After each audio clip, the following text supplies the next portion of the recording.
Candidates continue to crisscross the Badger State this week, hoping to make an impact on undecided voters.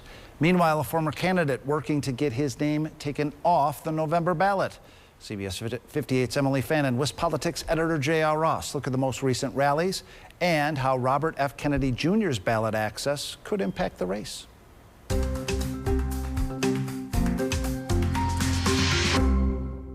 In the coming days, we could get some clarity on Robert F. Kennedy's request to remove his name off the November ballots here in Wisconsin. But we want to talk more broadly about this topic, JR, because we know in Wisconsin, often presidential elections are decided by 1 or 2 percentage points. Actually, the last 4 out of 6 were decided by less than 1 percentage point. So whether Kennedy's on the ballot or not, it's going to have implications here in the battleground state. So look, there were 4 polls out this past week in Wisconsin, and their polls are snapshots in time, so they have margins of error. But in diving those numbers, you can see a difference if RFK is listed as an option for respondents or not. One poll, for example, Harris did better against Trump with RFK as an explicit option. One poll asked about Harris, Trump, and other candidates, but not RFK. Another is head-to-head.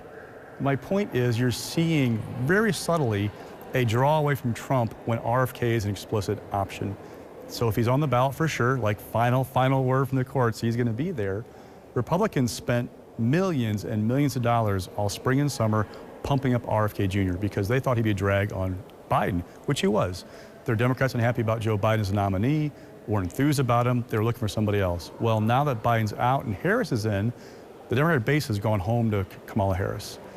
But you still have this little lingering effect for Trump where you're seeing Republicans either unhappy with him as a nominee or maybe they're more drawn to Kennedy, staying with Kennedy. Will they stick with him through November? We'll see.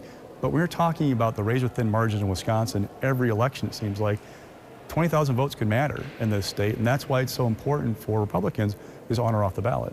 And speaking of ballots, many voters maybe already received their absentee ballots, as many of them have been sent out to many voters. And looking at this issue, what we want to bring up is that voters could have fewer options in some municipalities when they want to return that ballot. That's because more municipalities are acting to ban ballot drop boxes in wake of the state Supreme Court that reinstated them for the upcoming November election. This week, I reported that 6 out of 19 municipalities in Milwaukee County decided not to use them. This comes on top of Dowitch County also opting not to use ballot drop boxes after the sheriff actually strongly encouraged clerks not to use them.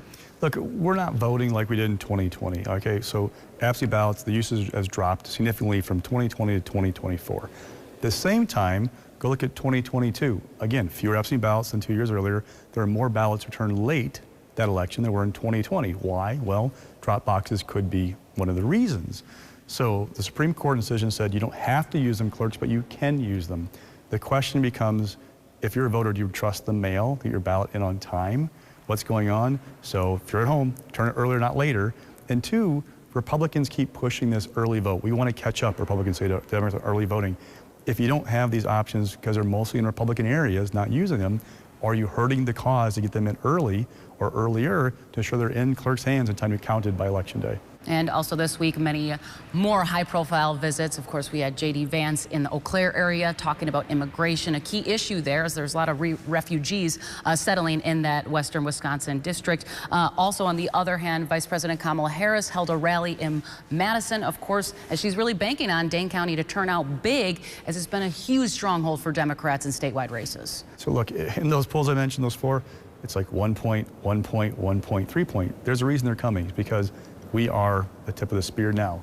You start doing that puzzle, that map, the United States. I mean, if Trump can win the eastern states, you know, like Georgia, North Carolina, and Pennsylvania, that could be the ball game. Harris has got to keep that blue wall, Wisconsin, Michigan, Pennsylvania. So these visits are all about like the free publicity. They come in, they get great headlines, they get lots of TV coverage. It's all about generating more and more attention because they need these places. We're needed by Harris. I mean, Harris has to have us. There's no plausible path to winning for her without Wisconsin. For Trump, more of a luxury, but if he can win Wisconsin, it almost cuts off the Harris path. That's why we're so important. All right, that will do it for this week. Thanks so much for joining us.